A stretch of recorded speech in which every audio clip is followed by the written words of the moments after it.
Je m'appelle Alain Clos, j'ai un passé de banquier essentiellement. J'ai fait à peu près tous les métiers de la banque, notamment à la Société Générale, dont j'ai été pendant 6 ans le directeur de la stratégie. J'ai été directeur général du Crédit du Nord. J'ai dirigé le métier de gestion d'actifs de l'ASG. J'ai dirigé la salle des marchés de Londres et j'ai été en poste une quinzaine d'années hors de France, ce qui me permet de comparer un peu les pratiques. Et aujourd'hui, j'ai 3 métiers ou 3 activités. La première, c'est que je suis président de France FinTech, l'association qui réunit les FinTech françaises. On verra dans un instant ce que c'est. La deuxième, c'est que je suis senior advisor chez Ernst & Young, notamment pour la finance alternative et le digital. Et puis, je suis business angel dans une dizaine de startups, dont une fait un peu l'actualité en ce moment, le compte Nickel, si vous en avez entendu parler, le compte bancaire qu'on ouvre. Oui, on a vendu le compte Nickel à la BNP la semaine dernière. Ça s'est bien passé, merci. Et donc, j'en ai une dizaine comme ça, dans lesquelles j'ai investi, que je conseille, que j'accompagne.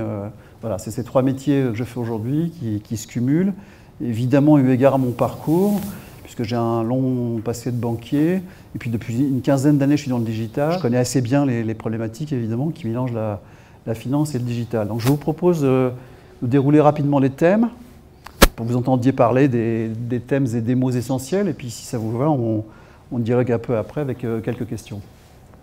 Alors, on a affaire à ce qu'on appelle la disruption digitale aujourd'hui, le changement violent, un peu révolutionnaire de pratiques dans le secteur financier. Et au fond, cette disruption, c'est une fusée qui pousse avec 3 moteurs. Le premier, c'est la technologie. Je vais développer chacun de ces points. Le deuxième, c'est les infrastructures juridiques et réglementaires. Et je vais développer là aussi. Et le troisième, c'est ce que j'appelle les nouvelles exigences du consommateur. Alors prenons la technologie pour commencer. La technologie dans notre domaine, c'est essentiellement 2 choses.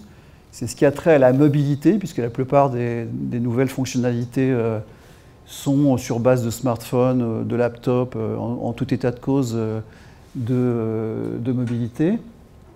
Et le deuxième grand chapitre, qui est le plus important, c'est tout ce qui a trait à la donnée, la data, comme on dit dans le circuit.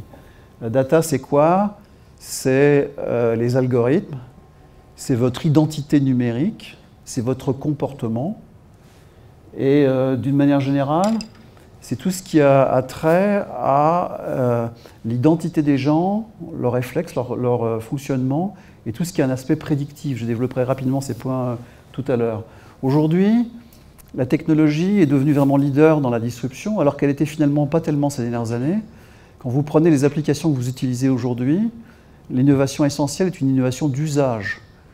Il se passe dans la finance ce qui s'est passé dans les réseaux sociaux, la musique, la culture ou les transports. Vous utilisez aujourd'hui des applications de cette nature. Au fond, ça a débarqué dans la finance il y a quelques années, mais la disruption, elle est essentiellement relative à un usage. Par exemple, vous connaissez peut-être Litchi, Lydia, chez les étudiants, ça s'est développé. C'est des applications de paiement qui se réfèrent à un comportement, par exemple le fait, quand on organise un événement, de faire une quête parmi ses copains, ou pour un événement particulier. C'est ce qu'on appelle un usage. La composante technologique, proprement dite derrière, était assez limitée. Il n'y avait pas de rupture technologique par rapport à ce qui se faisait déjà dans les moyens de paiement bancaire. En revanche, depuis 2 ou 3 ans, il y a 3 technologies qui deviennent absolument moteurs dans ce qui se passe et qui en soi-même sont les moteurs de la fusée, bien plus que l'usage. Le premier, c'est l'intelligence artificielle. L'intelligence artificielle, ça va révolutionner, c'est pas compliqué, tout. Ça va révolutionner les services, le conseil. Ça consiste à passer d'une machine de plus en plus puissante à une machine de plus en plus intelligente. Ce qu'on appelle le machine learning. La machine apprend de ses échanges avec vous et améliore sa performance au fur et à mesure de ses interactions avec vous. Inutile de vous dire que les applications dans le domaine financier, en particulier dans le conseil, sont absolument considérables. Donc pour la première fois depuis toujours, c'est la technologie qui court devant et l'usage derrière. C'est tellement puissant qu'on regarde les fonctionnalités, on se demande à quel métier on pourrait l'appliquer. La deuxième technologie qui court devant depuis 3-4 ans, c'est blockchain. Qui connaît blockchain ici? Bon. Si j'étais cruel, je vous demanderais de me dire ce que c'est. C'est la technologie utilisée par le Bitcoin. Pardon? La technologie qui est utilisée pour le Bitcoin. Oui, ça c'est l'illustration, la mise en application de blockchain. La première application de blockchain, C'est effectivement la technologie derrière Bitcoin. Bitcoin qui est une monnaie virtuelle, comme vous le savez sans doute. Blockchain, il faut que vous lisiez un peu là-dessus parce que ça va avoir un fort impact dans votre vie, dans vos métiers, et pas simplement en finance. Blockchain, c'est une technologie, un standard, un protocole qui permet de transférer des données, les stocker, exécuter des transactions dans la durée, sans l'intervention d'un tiers de confiance central. Quel est le tiers de confiance central ultime dans le domaine financier, historiquement? La Banque centrale. La Banque centrale, la Banque de France. C'est elle qui garantit la valeur de la monnaie, la liquidité du marché, etc. Blockchain, ça a été inventé, il y a toute une légende derrière blockchain, hein, toute une mythologie. Ça a été inventé, paraît-il, par un japonais mystérieux que personne ne connaît, qui est peut-être un français d'ailleurs. Mais en réalité, ça a été fortement poussé par ce qu'on appelle les libertariens américains. Vous savez, dans les films américains de suspense, à la fin, je peux vous dire qui est le coupable. C'est l'État, le gouvernement, la CIA, la NSA, etc. C'est le système, comme on dit aujourd'hui. Les Américains ont souvent une phobie de l'ultime décideur politique ou administratif. Donc ils ont une espèce de rejet du tiers de confiance central. Donc c'est important parce que l'idéologie a joué un rôle important dans le développement de ce standard, qui est aussi puissant que le standard d'Internet lui-même, hein, TCP/IP, et qui permet toutes sortes d'applications. Je vais en citer un qui est, à mon avis, absolument formidable en dehors de la finance. Plusieurs pays africains, et c'est le Ghana qui a pris l'initiative, le premier, se sont emparés de cette technologie, blockchain, qui est inviolable, hein, c'est des données qui sont inviolables à jamais, et l'a couplée avec des applications GPS pour fonder des cadastres. Alors ça vous paraît peut-être anecdotique, mais le cadastre, c'est la base de l'identification foncière, qui elle-même est la base de l'impôt. L'impôt, c'est la base de l'État, et l'État, c'est la base de la démocratie. La première chose qu'ont fait les révolutionnaires en France en 91, c'est fonder un cadastre. Donc ce n'est pas une petite application, ça va révolutionner complètement l'Afrique en lui permettant enfin de créer des structures extrêmement efficaces dans ce domaine. Donc blockchain, c'est attaché à des critères d'inviolabilité, de stockage et de transfert des données, et ça s'est exécuté des transactions dans la durée toute seule. Par exemple, on l'utilise aujourd'hui pour vous assurer contre le départ en retard d'un avion, automatiquement, sans intervention humaine. Le système sait, grâce à l'alimentation externe, que l'avion est parti en retard, et il déclenche le paiement de l'indemnité d'assurance tout seul. Dans tout ce que je viens de vous dire, et ça existe déjà, il n'y a aucune intervention humaine. Voilà. C'est ça, blockchain, mais je vous encourage vivement à lire sur ce sujet. Et le dernier sujet technologique, c'est l'Internet des objets. C'est tout ce qui est en train de se développer sur le frigo intelligent, la montre qui vous permet de mesurer votre situation de santé, vos pas, qui dit que vous ne marchez pas assez, que votre pression artérielle n'est pas bonne, etc., etc. Il y a toutes sortes d'applications derrière. Donc pour la première fois, la technologie est en avance sur l'usage. Le deuxième moteur de la fusée de disruption, ce que j'ai appelé les infrastructures. Là-dedans, il y a deux choses. Il y a ce qu'on appelle l'open data. L'open data, c'est la donnée ouverte, c'est le fait que dorénavant, une quantité énorme des données, je vous ai dit tout à l'heure que la donnée, c'était le fuel de l'industrie digitale, hein, c'est ce qui intéresse tous les acteurs du digital, votre donnée, bah, cette donnée, pour des proportions gigantesques maintenant, elle est en accès libre et gratuit. Et d'ailleurs, les États, conscients du fait qu'il leur faut développer des industries digitales puissantes, contribuent des masses de données énormes, publiques. Évidemment, lorsqu'elles ont trait à vous, elles sont anonymisées. Par exemple, l'État français est un énorme contributeur d'open data dans les données médicales pour faire des études, des recherches, pour citer quelques exemples, hein. Donc ça, c'est l'open data. Et le deuxième, c'est l'évolution réglementaire et juridique. Je ne vais pas pouvoir tout développer là-dedans, mais j'insiste, j'attire votre attention seulement sur un ou deux trucs, que vous devez regarder aussi, à mon sens, eu égard à votre formation. Le premier, c'est la réglementation, hein. Il ne faut pas oublier que la finance, c'est du service plus de la réglementation. C'est ça qu'il a défini profondément, hein. Et que cette réglementation est en train de changer de manière considérable. Je survole juste les thèmes et je vous invite à approfondir. Il y a un thème gigantesque qui s'appelle DSP2.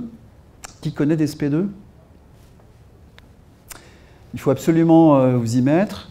C'est la deuxième directive sur les paiements qui sera en force le 1er janvier 2018, qui est en cours de transposition dans chaque législation nationale. Et aujourd'hui, je travaille avec le Trésor français pour le transposer en France.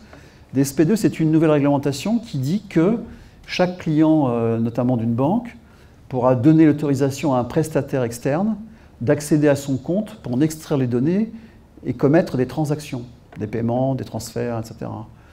Ça a une incidence considérable sur les métiers financiers, cette petite chose que je viens de vous dire, parce que vont se développer toutes sortes de métiers. Et ça va également permettre pour les titulaires de compte de monétiser leurs données, de les changer, de la valoriser. Le deuxième chapitre de l'élément réglementaire, c'est les lois numériques relatives aux données. En France, c'est la loi pour une république numérique qui a été sortie par Axel Lemaire en janvier de cette année, auquel nous avons contribué là aussi. Elle fait plein de choses, cette loi, mais j'insiste simplement sur un point. Vous êtes trop jeune pour avoir connu une immense révolution il y a une quinzaine d'années. Une quinzaine d'années, figurez-vous que le médecin, il pensait que la radio de vos poumons, ça lui appartenait. Il le pensait de bonne foi. Et en réalité, la loi lui a dit, mais non, ami médecin, ça appartient à la Sécu parce que c'est elle qui paye, mais surtout ça appartient au patient parce que c'est ses poumons. Et donc on a rendu la propriété juridique du dossier médical au patient qui a pu prendre son dossier, aller voir un autre médecin, le consulter, etc., etc. Ça vous paraît banal aujourd'hui, mais ça a été une énorme révolution. Et bien la même chose se passe aujourd'hui sur la donnée. Les différentes lois aux quatre coins du monde sont en train de rendre au client la propriété de sa donnée statique, c'est-à-dire votre identité numérique, et votre comportement, c'est-à-dire l'algorithme de fonctionnement de votre compte ou de vos opérations qui permet toutes sortes d'éléments prédictifs. Ceci va permettre à toutes sortes d'intermédiaires financiers nouveaux, et en particulier les fintech, mais pas seulement, de proposer des nouveaux services en échange de ça et aux clients de l'échanger soit contre de l'argent, soit contre un avantage, un service, par exemple un crédit 2 fois moins cher. Hein. Tout ça vous paraît peut-être un peu compliqué, obscur, je le survole forcément rapidement parce qu'il faut couvrir un peu tout, on pourra en parler tout à l'heure, mais je vous invite fortement à suivre cette actualité parce qu'elle va avoir une grosse incidence sur les métiers financiers. La donnée, c'est le fuel de l'industrie digitale, c'est la seule chose qui intéresse les acteurs du secteur. C'est un point d'ailleurs aussi, vous savez ce que c'est que les GAFA? C'est quoi les GAFA? Voilà, les 4 grands acteurs digitaux américains.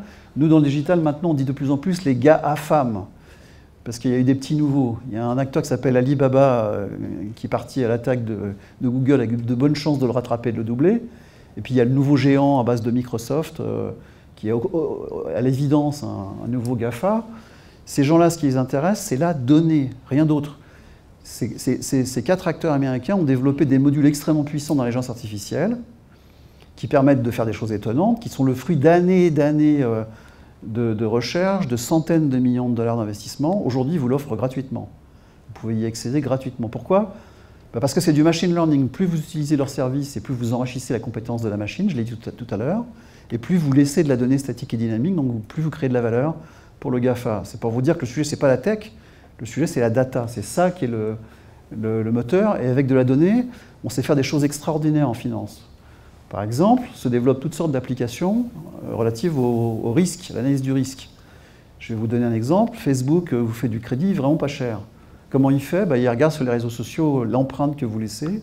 Et l'empreinte que vous laissez donne un profil de risque extraordinairement pertinent. Et beaucoup plus efficace que si on analysait vos dernières fiches de paie ou votre situation patrimoniale, parce que c'est dynamique. Hein. L'empreinte sur les réseaux sociaux est énorme. Cet élève est en train de faire le même essai au Brésil. Il n'a pas encore osé le faire ici, mais il le fait loin. Mais ça donne des résultats absolument extraordinaires. La data. La réglementation, c'est à la fois ce qui a freiné la disruption, l'évolution des choses, qui a protégé les acteurs classiques, banques et assurances, mais en même temps, il faut avoir une logique un peu de géologie, les plaques tectoniques, vous savez, les plaques continentales qui bougent les unes avec l'autre. Plus vous retenez l'énergie, et plus le jour elle va se libérer, elle va être forte. Fondamentalement, la réglementation, elle a joué ce jeu. Je vais vous prendre un exemple que vous connaissez forcément bien. Quel est le secteur le plus politique, celui qui peut faire sauter un gouvernement en 15 jours, qui est hyper réglementé, que jamais personne ne pourra changer? C'est quoi? Les taxis. Taxis, c'est impossible. Jamais aucun gouvernement s'est attaqué au monopole des taxis parce que, en général, quand il le fait, il saute en 15 jours parce qu'il paralyse le pays. Eh bien, Uber a constaté que les consommateurs étaient extraordinairement insatisfaits et il a inventé le concept d'Uber un jour sous la pluie à Paris en attendant un taxi en vain et il s'est énervé, il a dit il y a quelque chose à faire. Donc la réglementation, elle retarde l'ajustement par rapport aux besoins du consommateur et finalement, ultimement, elle accélère la disruption. Aujourd'hui, la régulation s'est adaptée. Nous avons obtenu de notre régulateur dans le secteur financier qu'il fasse des avancées importantes. Alors, notre régulateur, en fait, c'est 2 régulateurs. c'est l'AMF, l'autorité des marchés financiers, et l'ACPR, le régulateur des banques et des assurances. On a obtenu que, premièrement, ils créent une entité dédiée à la finance alternative au fintech, qui est déjà une énorme révolution. Et on a obtenu une deuxième avancée encore plus importante, c'est qu'ils ont fondé une entité commune. Alors ça ne vous évoque rien, mais dans les générations précédentes, deux administrations comme ça, aussi différentes, qui se fusionnent sur un sujet comme ça, c'est une révolution. En plus, ils ont mis à l'intérieur des gens qui viennent de l'extérieur et qui connaissent très bien ce métier, qui sont nos interlocuteurs aujourd'hui. Donc aujourd'hui, il y a toutes sortes de réglementations spécifiques par chaque, on appelle ça des verticales. Le paiement, le transfert, le financement, le crowdfunding. Il y a une réglementation spéciale pour chaque métier. Et c'est par ce biais-là que rentrent les nouveaux acteurs. Alors ça, c'est les deux premiers moteurs de la fusée. Jusqu'à présent, c'est de la rigolade. Le vrai moteur de la fusée, bah, c'est vous, c'est le consommateur. C'est lui qui réclame un certain nombre de choses. Alors, qu'est-ce qu'il réclame ce consommateur? Oui. Qu'est-ce qu'il réclame ce consommateur? Il réclame plein de choses. D'abord, il réclame de la transparence. Il pense, à tort ou à raison, qu'il ne l'a pas dans la finance traditionnelle. Il réclame des prix extrêmement serrés. Il réclame d'obtenir l'avis des autres consommateurs. Il réclame de pouvoir partager la construction de la solution. C'est-à-dire, il veut qu'on lui propose un produit, mais il veut pouvoir le changer sur son application pour arriver à quelque chose de customisé, comme on dit dans le circuit. Il réclame du sens, souvent. Il veut, par exemple, quand il est en financement participatif, financer les entreprises de son canton, ou des entreprises qui sont dans des secteurs qui l'intéressent, comme l'environnement, le développement durable. Donc le consommateur, il est en migration profonde. Les études qualitatives montrent qu'en France, il a mis un peu plus de temps que dans les pays anglo-saxons à bouger, mais depuis 3 ans, la mutation est très violente. Aujourd'hui, à peu près un Français sur 2 se dit intéressé par les services de la FinTech, et à peu près 20% y ont déjà recouru, et ces taux sont en très forte accélération. Il y a une notion très importante, c'est qu'au fond, on est en train de passer du consommateur à l'utilisateur. Et c'est ça qui définit les modèles digitaux. C'est que moi, quand j'ai commencé à faire de la finance, on était dans un modèle de producteur. On fabriquait des produits qu'on pensait intelligents, qui n'étaient pas toujours d'ailleurs, et après on cherchait à les vendre. Puis après on a fait d'innombrables séminaires, généralement dans des châteaux improbables en Île-de-France, qui s'appelaient toujours le client au centre. On voulait partir des besoins du client pour fabriquer une solution, avec des résultats plus ou moins réussis. Il y a une troisième révolution beaucoup plus importante, c'est qu'on passe aujourd'hui du client à l'utilisateur. C'est quoi la différence entre un client et un utilisateur? C'est le rapport que vous avez, par exemple, aux grandes applications digitales de musique, de culture ou de réseaux sociaux. En ce sens que vous avez de très nombreux moments gratuits. Enfin, vous les pensez gratuits, parce qu'en réalité, quand c'est gratuit, c'est que c'est vous la valeur, hein, c'est votre donnée. Vous avez des moments interactifs avec les autres, vous demandez l'avis des autres, vous pouvez comparer tous les services, et puis à un moment donné, vous consommez. Évidemment, le rêve des banques et des assureurs, c'est de continuer à avoir les clients seulement au moment où ils consomment. Mais s'ils font ça, ils les perdent, puisque les clients, aujourd'hui, ont une navigation, ils surfent, ils sont volatiles, ils sont infidèles. Et donc tout l'enjeu en finance, ça consiste à les récupérer dans l'ensemble de leur navigation. C'est pour ça que je dis qu'on passe du client à l'utilisateur, et tous les modèles bancaires assurantiels sont en train d'essayer de s'adapter à cette nouvelle donne.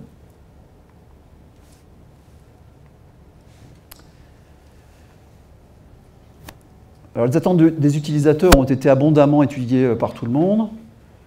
Sans rentrer dans le détail, ce qui intéresse le plus les gens, c'est la fin du papier, la fin des files d'attente. C'est oui ou c'est non, et c'est tout de suite. C'est je participe à la solution. C'est j'ai l'avis des autres. Voilà, c'est ça les éléments essentiels dans toutes les études. Et puis, il faut le dire, notamment depuis 2008, mais ça a commencé avant, il y a une forme de désamour des consommateurs pour les acteurs classiques. Forcément, la crise a accéléré fortement les choses, mais toutes les études montrent qu'il y a un nouveau rapport qui, à certains égards, ressemble parfois à de la défiance. C'est souvent d'ailleurs un peu excessif, mais c'est comme ça. Et forcément, ça fait bouger les lignes. Quand on regarde les études d'insatisfaction, elles montrent que dans la plupart des modèles aujourd'hui, le Net Promoter Score, vous savez ce que c'est que le Net Promoter Score? Le NPS? C'est la différence entre les clients qui recommandent la banque et les clients qui disent qu'il faut en partir. C'est la différence entre les opinions positives et les opinions négatives. Et bien, il est devenu négatif dans la quasi-totalité des modèles classiques. Voilà. C'est ça la mesure la plus importante. Et forcément, c'est un sujet compliqué. Alors, on a parlé de la banque. Vous avez aimé la banque, vous allez adorer l'assurance. Parce que tout ce que je viens de dire, c'est pire dans l'assurance.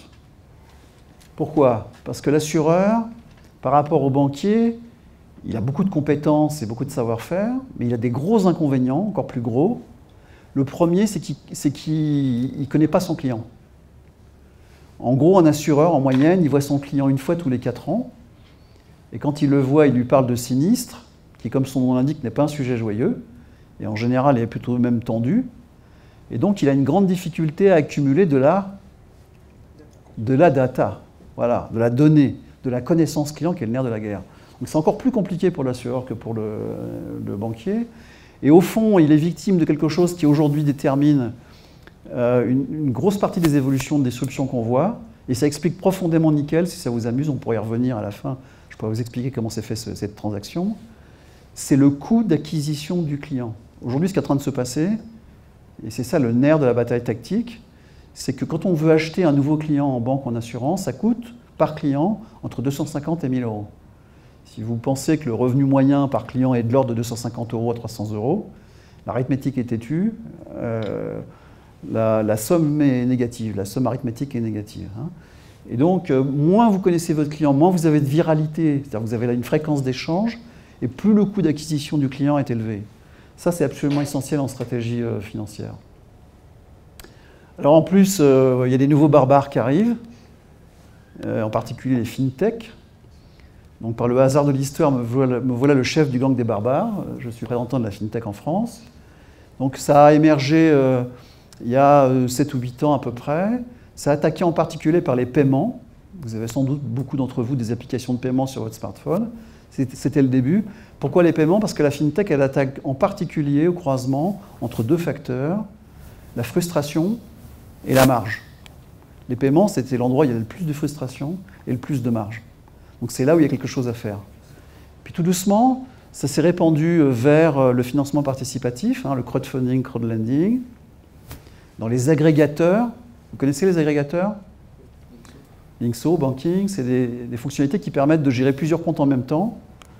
Dans les PFM, qui sont des applications budgétaires qui vous permettent de gérer votre budget de manière dynamique et géolocalisée, mais également dans les applications d'assurance. Voilà, c'est ça le début de l'activité. Et la croissance est extrêmement rapide. Depuis quelque temps, on voit apparaître des modèles plus composites, plus horizontaux, qui commencent à ressembler à des néobanques ou des néo-assureurs. Nickel, c'est une néobanque. C'est une nouvelle manière de gérer ses comptes bancaires. Donc ça couvre aujourd'hui la quasi-totalité des métiers des marchés. Ça a commencé par la clientèle des particuliers, et plutôt entrée de gamme, on va dire, mass market, comme on dit en jargon. Aujourd'hui, les thèmes à la mode, c'est l'entrepreneur, le professionnel, la TPE, la PME, la gestion privée. En particulier parce que les technologies dont je vous ai parlé tout au départ, notamment l'intelligence artificielle, ont permis de faire des sauts considérables de fonctionnalité et donc de rendre des services aux clients de plus en plus à valeur ajoutée. La France là-dedans. Alors la France, comme toujours, terre de paradoxes. On ne fait jamais rien comme les autres, on est les pires et les meilleurs. Et là-dedans, on est les pires et les meilleurs. Alors d'abord, il faut rappeler que contrairement à ce que tout le monde pense, la FinTech, elle n'est pas née aux États-Unis, elle n'est pas née en Angleterre, elle n'est pas née en Allemagne, elle n'est pas née au Japon, elle est née en France. C'est en France, bien avant les États-Unis, on a pu consommer des services financiers par Internet, 1, et 2, on a eu des services complets de néobanques, complètement Internet, qui proposaient tous les services. Quand je me suis installé aux États-Unis, mon exploitant bancaire un jour m'a appelé triomphant en disant « Monsieur, grande victoire, maintenant vous pouvez consulter vos comptes par Internet ». Et je lui dis « Monsieur, merci, mais ça fait 12 ans en France qu'on peut faire des virements. » Voilà. Alors tout le monde ricane sur les expériences Minitel appliquées à la finance et ensuite les premiers modèles digitaux, mais c'est ici que c'est né. Ensuite, ça a pris beaucoup de retard par rapport notamment à l'Angleterre et aux États-Unis. Pourquoi? Parce que les banques, le one-stop shopping model, les banques universelles étaient très solides et tenaient très bien leurs clients. Parce qu'il n'y avait pas de financement en capital risque. Hein. Le financement des startups, de l'économie digitale, c'est le financement en capital risque, qu'on appelle le venture capital. Il n'y avait pas ça en France. Et aussi enfin parce que le régulateur avait une conception de la protection du consommateur exclusivement centrée sur les aspects juridiques et pas sur la stimulation de la concurrence et de l'innovation, à la différence des Anglais et des Américains. Tout ça a changé. On est les deuxièmes en Europe cette année en capital risque. Le régulateur a fait ce que je vous dis tout à l'heure. Et le rapport des consommateurs à la Banque universelle et à l'assurance universelle a évolué comme je vous l'ai dit. Donc tout ça est en forte accélération. Aujourd'hui, beaucoup des investisseurs et des acteurs digitaux du monde entier ciblent la France. Le patron de Cisco, le grand groupe techno, a dit « France is the next big thing ». Pourquoi? Parce qu'en France, il y a un potentiel de disruption énorme. Tous les paramètres de l'ubérisation sont réunis. Le coût d'acquisition du client est très élevé, la marge sur le client est très élevée, l'insatisfaction accrue et l'infrastructure est disponible. Voilà. Quand on met les quatre bout à bout, ça s'appelle Uber. Et donc ça a été ciblé, et les banques et les assurances sont en conscience, donc tout le monde s'agite, mais les choses sont en train de s'accélérer grandement. Et puis, en tant que citoyen, il y a quelques mois, m'est arrivé quelque chose de très triste qui s'appelle le Brexit. Mais en tant que président de France FinTech, c'est un grand bonheur. Pourquoi? Parce que l'Europe est maintenant très structurée en réglementation financière. Et à travers ce qu'on appelle le passeport, le passporting, quand vous êtes régulé dans un pays, vous avez accès aux autres pays de l'Union.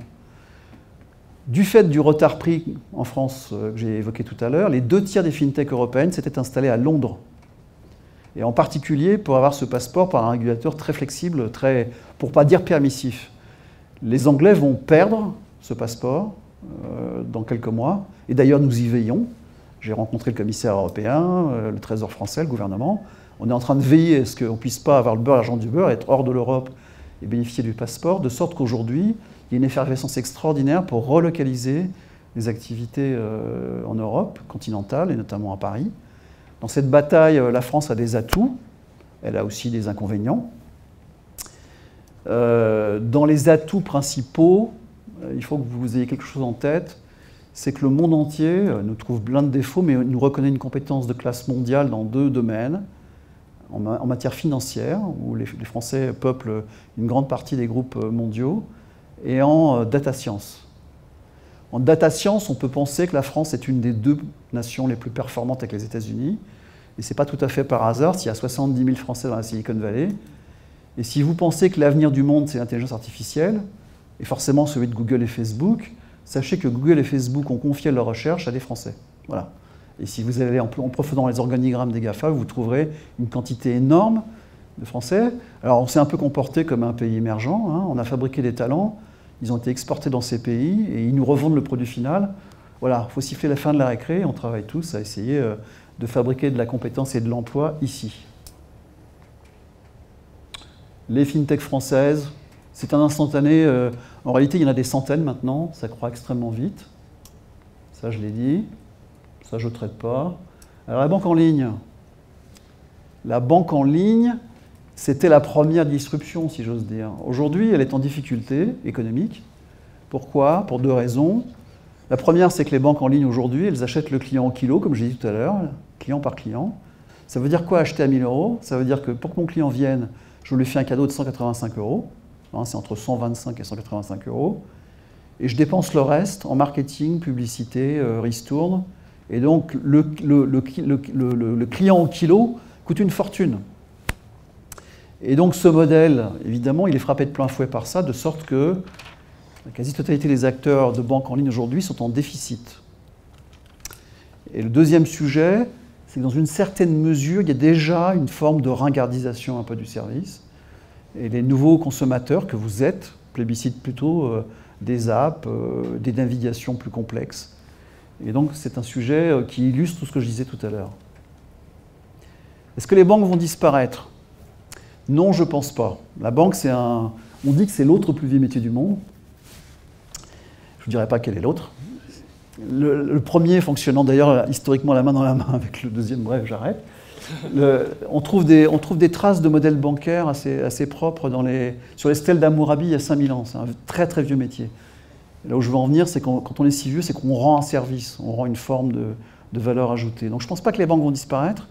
En revanche, leur vrai risque, je vous ai expliqué tout à l'heure ce que c'est que des SP2, c'est qu'elles soient instrumentées par des acteurs nouveaux qui viennent chercher la donnée chez elles et qu'elles se transforment en quelque sorte en une forme de back-office. Donc le vrai risque des banques, c'est que les meilleurs morceaux soient récupérés par des acteurs de disruption et qu'il reste que le squelette, c'est-à-dire les coûts de structure, les fonds propres énormes qu'il faut pour faire de la banque, voire même la mauvaise image. Elles en ont conscience, elles sont... Oui. Est-ce que là, vous pensez que vraiment que les fintechs vont pouvoir rester indépendantes ou être montées par des monstres? Parce que là, comme vous en parlez, ou alors c'est d'autres acteurs que les banques qui vont les racheter justement. Parce que bon, votre exemple est sans doute le plus emblématique, celui du compte nickel, que les gens parlaient en général du compte nickel comme de l'anti-banque, tout ça, et au final on voit que ça appartient à la BNP. Oui. Et il y a quand même de l'argent dans les banques, oui. Largement assez, pour acheter les fintechs juste avant qu'elles explosent. Oui, alors est-ce que... c'est plutôt Facebook qui va les acheter au lieu de la BNP? Est-ce qu'il y a beaucoup de banques qui achètent beaucoup de fintech? Oui, beaucoup d'assureurs aussi. Est-ce que ça va continuer? Oui. Est-ce que c'est la voie ultime? Non, je ne pense pas. Parce qu'en ce moment, si vous voulez, en gros, le talent de distribution est d'un côté et le fric de l'autre côté. Donc évidemment, ça converge.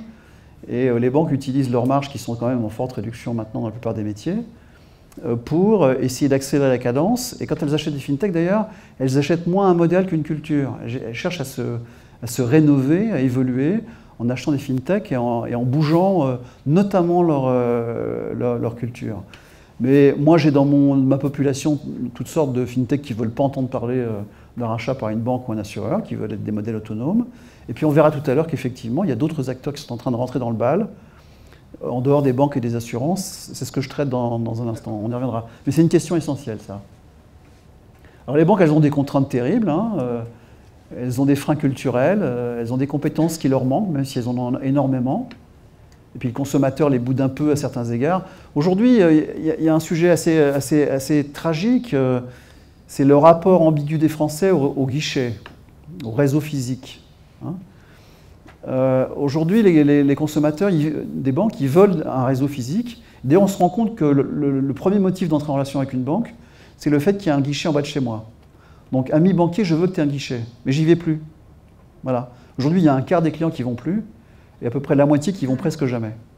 Donc le banquier est condamné à entretenir un moyen extraordinairement coûteux en immobilier, en ressources humaines, en informatique, et la capacité qu'il a à la rentabiliser avec le chiffre d'affaires fait dedans chute de plus en plus. Et les projections sont plutôt inquiétantes, de sorte que la plupart des banques ont des plans de fermeture d'agences pour ajuster le dispositif.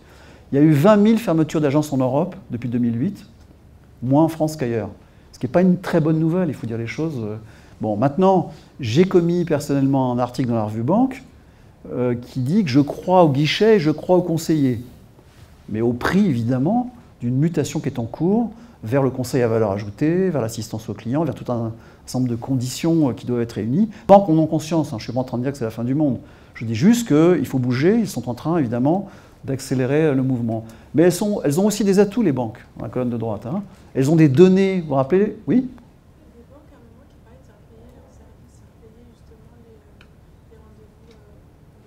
Oui, alors faire payer les rendez-vous, c'est totalement illusoire parce que le rendez-vous est la plus grande valeur qu'un banquier puisse avoir. Lorsque le client vient le voir, il lui raconte sa vie, il lui donne de la donnée. Donc bon. En revanche, il faut avoir en tête que les banquiers sont victimes de quelque chose qui leur a longtemps profité. C'est que pour faire simple, en France, les consommateurs payent ce qu'ils ne devraient pas payer, mais ne payent pas ce qu'ils devraient payer. C'est que la structure historique de consommation des Français est complètement décalée par rapport au reste du monde. Par exemple, les Français, historiquement, ne payaient pas ce qu'on appelle les flux, que tous les autres pays du monde facturaient, notamment la tenue de compte, qui est un service, notamment les chèques, les paiements, les virements. Donc les banquiers ont commencé timidement à envoyer la facture à leurs clients qui protestent, et sur les réseaux sociaux, il y a des protestations en disant c'est dégueulasse, ils nous font payer alors qu'ils font travailler notre argent. Aujourd'hui, la banque fait travailler votre argent à 0 taux d'intérêt, mais elle paye des charges, évidemment, pour alimenter tout ça. Mais le consommateur français, dans sa tête, il n'est pas du tout préparé à ça. Quand j'étais le directeur de cabinet d'Aniel Bouton, le PDG de la Générale, c'était la pleine bagarre sur est-ce que les chèques doivent être facturés ou pas. Et on essayait d'expliquer à l'opinion publique, on essayait d'expliquer à la télé, on n'y arrivait pas, on se faisait lyncher de tous les côtés. Et j'avais trouvé une formule qui avait bien marché, j'avais mis dans un de ces discours, nous on est pour le chèque gratuit, le compte gratuit, parce que c'est un besoin essentiel. D'ailleurs, on est aussi pour la baguette gratuite. Parce que la baguette, tout le monde en mange tous les jours, c'est un bien essentiel et ça devrait être gratuit. Et forcément, on a provoqué un peu de réflexion en disant, bah oui, l'artisan boulanger, il fabrique un produit, voilà, il a des coûts, fonctionnement, etc. Bah, le banquier, c'est pareil. Mais les banquiers payaient aussi le fait qu'elles ne faisaient pas payer tous ces éléments parce qu'ils avaient énormément de produits plutôt très rentables, avec une mauvaise répartition sur l'ensemble du dispositif. Tout n'est pas à leur charge, mais en même temps, ils ont eu des efforts à faire, ils ont des efforts à faire. Donc le consommateur, il a un rapport à la facturation en France qui est assez unique au monde, en tout cas dans le monde développé, par rapport à ce qu'on trouve dans d'autres pays. Il a des agences qui sont un vrai atout si elles sont bien utilisées. Il a des compétences. Il est tiers de confiance. Très important ça, tiers de confiance. C'est-à-dire qu'il donne une garantie sur la bonne fin de vos avoirs, sur le fait que dans 5 ans, il sera encore là, sur le fait que ce qu'il fait, c'est sérieux. Dans l'industrie, c'est très important. Oui, ça, je ne développe pas trop. Oui, c'est juste pour dire que le digital, ce n'est pas un monde merveilleux, etc. Aujourd'hui, il y a plusieurs acteurs digitaux qui sont au bord du gouffre. Il y a plein d'acteurs digitaux qui perdent année après année 50% de leur chiffre d'affaires. Vous pouvez m'en citer? Uber. Pardon? Uber. Uber perd tous les ans la moitié de son chiffre d'affaires. D'autres? Twitter, Deezer, Instagram. Voilà. Ça, c'est des acteurs qui ont fait un pari terriblement risqué de ramasser le maximum de clients de données de trafic, mais dont le modèle économique aujourd'hui n'est pas stabilisé. Il ne faut pas penser que Internet, c'est un monde magique où on gagne à tous les coups.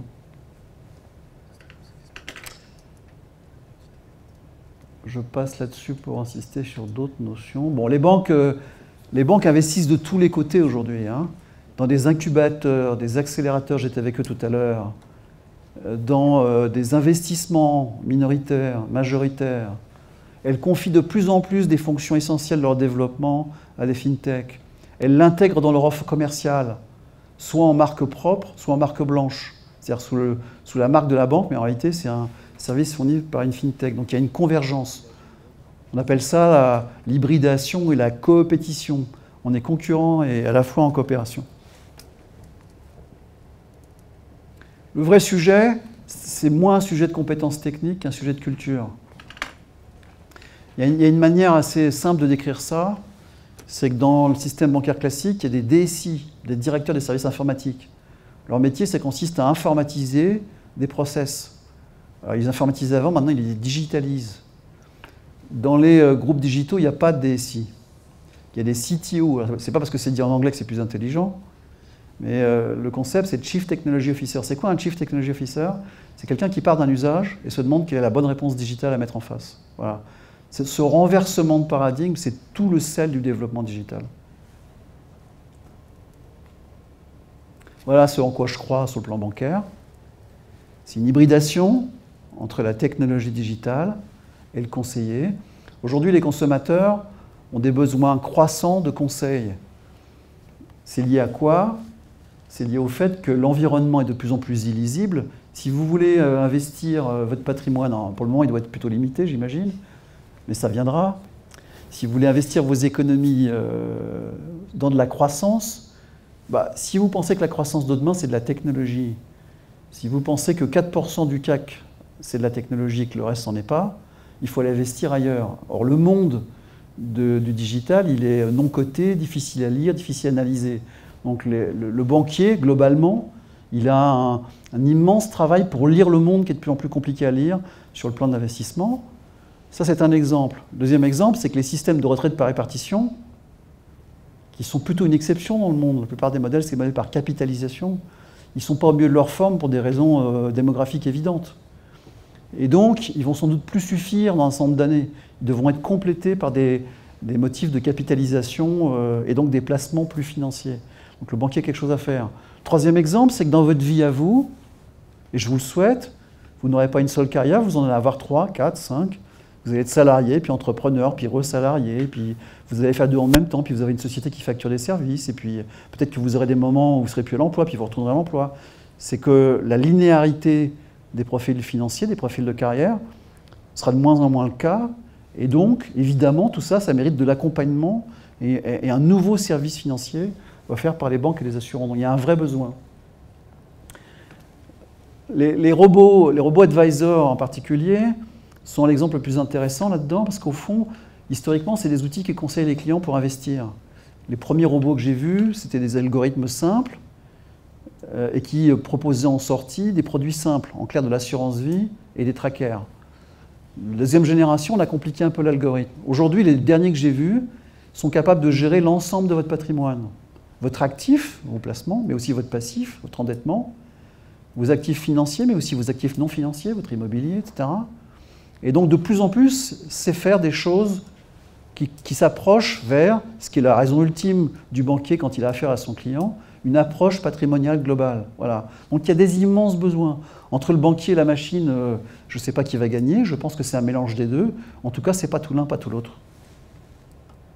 Alors, vous l'évoquiez tout à l'heure, le jeu est en train de se compliquer beaucoup, parce qu'il y a des nouveaux barbares qui arrivent. La première catégorie de barbares, c'est les GAFA. Alors les GAFA, quand vous les interrogez, moi je les connais bien, je les pratique souvent, quand vous les interrogez, ils vous disent la main sur le cœur, la banque, l'assurance, jamais de la vie. Pourquoi ils vont se jeter dans la banque et l'assurance? La première raison, c'est que, je vous l'ai dit tout à l'heure, que la banque et l'assurance étaient une fantastique source de données. Voilà. Et donc ça ne leur a pas échappé, ça c'est la première raison. Deuxième raison, c'est que le motif de paiement est un motif essentiel dans les transactions. Et si je suis Google ou Facebook ou Amazon et que je laisse mon client partir pour payer, il va m'échapper et aller chez un autre GAFA. Ça, c'est la deuxième raison. La troisième raison, c'est qu'il y a de la marge à se faire. Et la quatrième raison, c'est que toutes leurs données, elles permettent de fabriquer des services financiers et d'analyser les risques comme personne. Vous avez vu les surcroît de trésorerie d'Apple qui sont sortis la semaine dernière? 250 milliards de dollars. Ça veut dire qu'avec le cash d'un trimestre, ils peuvent se payer une banque mondiale comme ils veulent. Voilà. Ils ne le feront pas parce qu'ils n'en ont pas besoin d'ailleurs. Mais leur force de frappe est absolument considérable. Alors, on a parlé, je crois qu'il y en avait une autre, elle a dû sauter. Il y a d'autres types d'acteurs qui sont en train de rentrer. Il y a les opérateurs de télécom, vous avez vu l'annonce d'Orange il y a 15 jours. La grande distribution, vous avez vu Carrefour. Mais il y aura plein d'autres acteurs encore, les acteurs de la technologie, ce qu'on appelle les utilités, c'est-à-dire les services publics essentiels, EDF, Gaz de France, etc., qui sont tous sur des projets de cette nature. Et bien c'est le même raisonnement. C'est le même raisonnement que je viens de tenir pour le GAFA, avec un élément essentiel à prendre en compte, c'est que tous ces gens-là, ils ont un trafic important. Habituez-vous au vocabulaire du digital. Ils ont un trafic entrant. C'est-à-dire qu'ils voient le client souvent, ou ils lui parlent souvent, ou ils ont beaucoup d'échanges avec le client, et donc ils pensent qu'ils ont un moyen de réduire leur coût d'acquisition du client. Voilà, c'est comme ça qu'ils raisonnent. Alors, voilà, il y a plein d'éléments qui sont en train de perturber le jeu, l'accélérer. Brexit, on en a parlé, DSP2, on en a parlé, loi numérique, Orange, Carrefour, les GAFA. Donc tout ça, ça fait qu'au fond, il se passe quelque chose qu'on peut traduire comme suit. Les consommateurs veulent accéder aux services financiers de la même manière qu'ils accèdent depuis quelques années, à la musique, au transport, aux réseaux sociaux, et que ça va se continuer.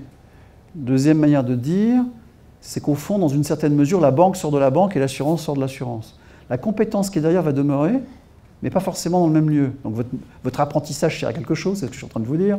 Après, où est-ce que vous allez l'utiliser?